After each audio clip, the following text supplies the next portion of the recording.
సంకృతి కర్మిత్వం మొలసి, అందుకని పని చేయడం మొదలుపెట్టాడు. రకరకాల పనులు చేస్తున్నాడు, వాటి ఫలితాలు అనుభవిస్తున్నాడు. ఈ అనుభవించడంలో మళ్ళీ తేడాలు ఉంటాయి. అందుకని భావ్య విధమై కొనుచుండను. తాను స్త్రీ అనుకుంటే స్త్రీ అవుతాడు, పురుషుడు అనుకుంటే పురుషుడు అవుతాడు. భావ్య విధమై కొనుచుండం, ఎలా అనుకుంటే అలా అవుతాడు. యద్భావం తద్భవతి.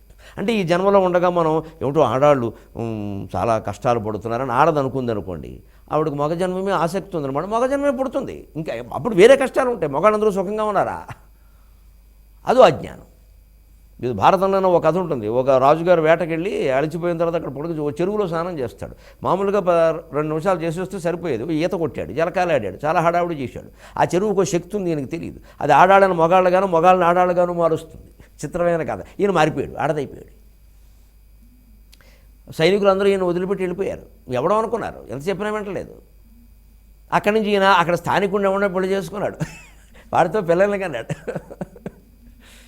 చివరికి ఎప్పుడో చిత్రం అయ్యాక, చిత్రం జరిగి మళ్ళీను అదే చెరువులో చేయడం వల్ల ఎక్కడో మళ్ళీ పురుషుడు అవుతాడు.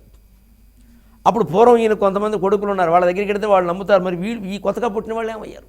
ఇక్కడో పురుషుడు ద్వారా సంతానం, అక్కడో స్త్రీ ద్వారా సంతానం, చిత్రం అవుతుంది రాజ్య జీవితం. అప్పుడు వాడిని అడుగుతాడు బ్రహ్మదేవుడు, ఇంతకీ నీకు ఎలా ఉందంటాడు. వాడు అంటాడండి, నాకు స్త్రీగానే ఉండాలని, అలాగే అదే సెటిల్ చేయి, అదే ఖాయం చేయి అంటాడు. ఆయనకి ఆ వాంచి ఉండిపోయింది, అలాగా స్త్రీగానే ఉన్నాడు. భగవంతుడు అవకాశం ఇచ్చినప్పుడు కూడా నేను స్త్రీగానే ఉండాలని కోరుకున్నాడు. ఎందుకని? తద్వారా పొందేవేవో పొందాలని ఉంది. అలాగే కొంతమంది పురుషుడుగా ఉండాలనుకుంటే పాపం ఈ జన్మలో స్త్రీలు వాళ్ళ సుఖాలేవో వాళ్ళకున్నాయి, వాళ్ళ బాధలు వాళ్ళకున్నాయి. కానీ ఏదైనా మగ పుట్టుక వచ్చే జన్మలో ఉన్న మగాడిగా పుట్టేస్తామమ్మా, అడ్డగాడిదైపోతాం. అందులో ఏదో సుఖం ఉందని అనుకోకండి. ఎప్పుడూ ఉన్నదే మంచిది. అనవసరంగా ఇంకోటి కోరుకోవలసిన అవసరం. మార్పు కోరుకోవడం అంటే తీర్పును వ్యతిరేకించడమే అంటారు కృష్ణమూర్తి గారు. అంటే జన్మాంతర కర్మ, అంతకంటే మార్పు కోరుకోవడం అంటే తీర్పును వ్యతిరేకించడం. ఎందుకు? ఉన్న దాంట్లోనే సరి చేసుకోవచ్చు. ఇలా కర్మిత్వం అలసిమై భాగ్య విధమై కొనుచుంటాం. ఇక్కడే మనం తెలుసుకోవాల్సింది, త్రిగుణాలే మన చేత అన్ని పనులు చేయిస్తున్నాయి. స్త్రీగా మారినా, పురుషుడిగా మారినా, మంచి పని చేసినా, చెడ్డ పని చేసినా, చుట్టూ త్రిగుణాత్మకమైన ప్రకృతి మనల్ని, జీవుణ్ణి ఆవరించి ఉంది. ఈ ఆవరించి ఉన్న ప్రకృతి వైపు చూస్తావా, ఈ ఆవరణకి వెనకాల ఉన్న పరమాత్మ వైపు చూస్తావా, నువ్వు నిర్ణయించుకో. అందుకే మన దేవాలయాలన్నీ కొండల మీద ఉంటాయి, 7 కొండల వాడు సహా. ఎందుకని? కాస్త ఎత్తుకెళ్ళిన కొద్దీ మనిషి కింద చూపు తగ్గిస్తాడేమో అని ఒక ఆశ మన ఋషులకి, మన దేవతలకి. అందుకని వాడు అక్కడ వెలిశారు. 7 కొండలవాడు మహాభక్తులు, అన్నమాచార్య వంటి భక్తులు, ఋషులు తపస్సు చేస్తే కింద వెలవమంటే వెలవడానికి కింద వెలిసిన దేవాలయాలు లేవా? పైన ఎందుకు? వాళ్ళు ఎందుకు అక్కడ చేశారు? అక్కడెందుకు? భద్రాచలం కొండ, శ్రీశైలం కొండ ఎందుకండి? దుర్గమారణ్యాల్లో. ఆశ్చర్యం కదా. ఎందుకోసం అంటే ఈ భౌతిక ప్రపంచం నుంచి బయటపడాలి. మళ్ళీ అక్కడ మనం స్టార్ హోటల్స్ కట్టి, అనేక రకాల ఆశ్రమాలు కట్టి, అనేక రకాల పీఠాలు పెట్టి, అనేక రకాల సౌకర్యాలు పెట్టి, మొత్తం లగ్జరీస్, అమిత విలాస సౌకర్యాలన్నీ తిరుపతి కొండ మీద పెట్టేస్తే, తిరుమల కొండ మీద మళ్ళీ మామూలు ప్రపంచం అయిపోయింది. అది అక్కడ అంత పవిత్రమైన ప్రదేశాల్లో కొన్ని ఉండొచ్చు, కొన్ని ఉండకూడదు. భక్తుల సౌకర్యాలు ప్రధానమే, కానీ విపరీతం చేయకూడదు దాన్ని. అందులో మళ్ళీ అతి ముఖ్యులు, వాళ్ళ కోసం ప్రత్యేక సౌకర్యాలు. అప్పుడు ఇంక దైవత్వం ఏమైంది? ఆలోచన ఏమైంది? ఈ జిజ్ఞాస ఏమైంది? ఏకాంత ప్రదేశంలో ఉంటే కదా దైవత్వం. అంత జనసమూహంలో దైవత్వం ఎక్కడుంటుందండి? ఇది మనం చేసుకోవాలి. అందుకే చుట్టూ త్రిగుణాల రూపంలో ప్రకృతి ఉంది, అది నిన్ను లాగుతోంది. నిన్ను ఇటు చూడమని చెప్పాడు. ఎవరు చెప్పారయ్యా? కొండెక్కి దేవుణ్ణి చూడొచ్చు కదా అన్నాడు. కొండెక్కడం అంటే అర్థం అది. ఆ త్రిగుణాలు లాగడాన్ని ఒక్కొక్క మహానుభావుడు ఎలా ఎదుర్కొన్నాడో చూడండి. విచిత్రంగా ఒక ఉదాహరణతో, 3 వ్యక్తుల నుంచి ఉదాహరణలతో మనకు స్పష్టమవుతుంది. ఆంజనేయ స్వామి ఈ త్రిగుణాలని ఎదుర్కొన్నాడు సముద్రం దాటేటప్పుడు. సాత్వికం, రాజసం, తామసం.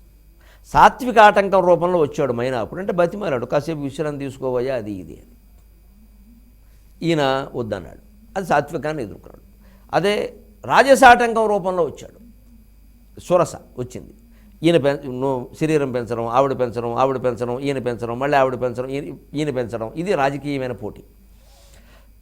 దాన్ని రాజకీయంగానే పోటీతోనే ఎదుర్కొన్నాడు. పెంచాడు 500 అడుగులు పెంచాక మళ్ళీ 5 అడుగులకు వచ్చాడు, బయటకు వచ్చాడు. అంటే రాజసాటంగాన్ని కూడా ఎదుర్కోగలిగాడు తెలివిగా. తామసాటంకం, సింహిక నీడ పట్టుకుని కిందకి లాగింది. ఒక గుద్దాడు. ఛాతీలోంచి గుద్దితే వీపులోంచి వచ్చింది హనుమంతుడి చెయ్యి, పోయి సముద్రం మీద పడింది. దాని తెప్ప మీద కొన్ని వందల జీవులు ఉన్నాయట. అంత పెద్ద శరీరం దానిదని విశ్వనాథ వారు కల్పవృక్షంలో చెబుతారు. తామసాటంకాన్ని తమో గుణంతో హింసతోనే ఎదుర్కొన్నాడు. ఈయనలా ఎదుర్కోగలిగాడు కదండి. వీరు గురువు గారు ఎవరండి? హనుమంతుడు గురువు, సూర్యుడు సరే, గురువు, దేవుడు అన్నీ రామచంద్రమూర్తి కదండి. రామచంద్రమూర్తి ఎంత చక్కగా ఎదుర్కొన్నాడు. ఆయన విశ్వామిత్రుడు వెనకాల పెడుతుంటే 3 స్త్రీలను కలిశాడు. 3 స్త్రీలే, ఒకరు తాటక, 2 అహల్య, 3 సీత. తాటకను సంహరించాడు తమోగుణం కాబట్టి, అహల్యను సంస్కరించాడు రజోగుణం కాబట్టి, సీతని స్వీకరించాడు సత్వగుణం కాబట్టి. వీరు గురువుగారు, దేవుడు, అన్ని గొప్పవాడైన రామచంద్రమూర్తి కూడా హాయిగా ఎదుర్కొన్నాడు.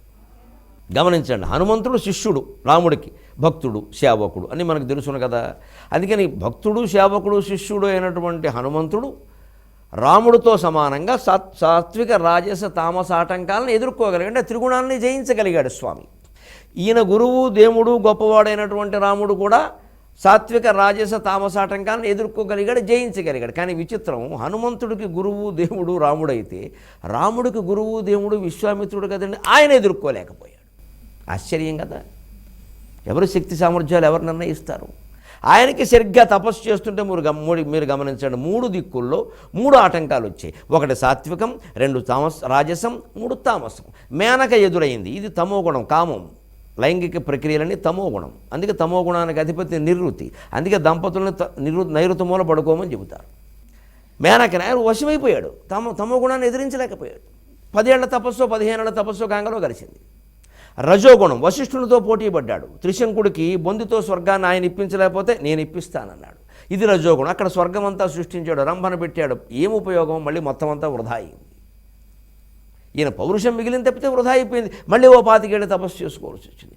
సాత్వికాటంకం, సునశ్శేపుడు, ఆయన ఎవరో రాజు వధించడానికి పూనుకున్నాడు నరబలిగా. గాయత్రి మంత్రంతో ఆయన రక్షించే ప్రయత్నం చేశాడు. మంచి పనే, కానీ తపస్సుని అలా వినియోగించినా మరి ఖర్చు అయిపోతుంది. ఈయన సాత్విక రాజస తామసాటంకాలు వేటిని ఎదిరించలేక అసలు ఈ ప్రపంచంలో ఉండడమే తప్పు, ఈ సమాజంలో ఉండడం వల్లే నాకు ఇలాంటి వస్తున్నాయని మళ్ళీ వెళ్ళిపోయి ఉత్తర దిక్కునో తూర్పు దిక్కునో దుర్గమారణ్యాల్లో తపస్సు చేసి బ్రహ్మర్షిత్వాన్ని పొందాడు. శిష్యుడు ఎదిరించగలిగాడా? ఆయన గురువు ఎదిరించగలిగాడా? ఆ గురువుకు గురువైన విశ్వామిత్రుడు ఎదిరించలేకపోయాడా? సామర్థ్యాలు గురువులు శిష్యులను బట్టి ఉండమండి. మా గురువు గారికి అన్నీ తెలుసు, మా గురువు గారి వెనకాల మేము నడుస్తాం, గోతులో పడతాం, అనుమానం లేదు. ఆ గురువుకి అన్నీ తెలుసో లేదో చూసుకోవలసిందే. ఆ గురువు అన్నీ ఎదిరిస్తున్నాడో లేదో జయిస్తున్నాడో లేదో చూసుకోవలసిందే. ఆధ్యాత్మిక సాధనలో గురువు నిమిత్త మాత్రుడు, మన పాత్రే ఎక్కువ, మనం చేసుకోవలసింది. గురువుకు నమస్కారం, శిష్యుడికి 2 నమస్కారాలు. మళ్ళీ 23:30 గంటల్లో కలుద్దాం. అంతవరకు తెలుగులో మాట్లాడదాం.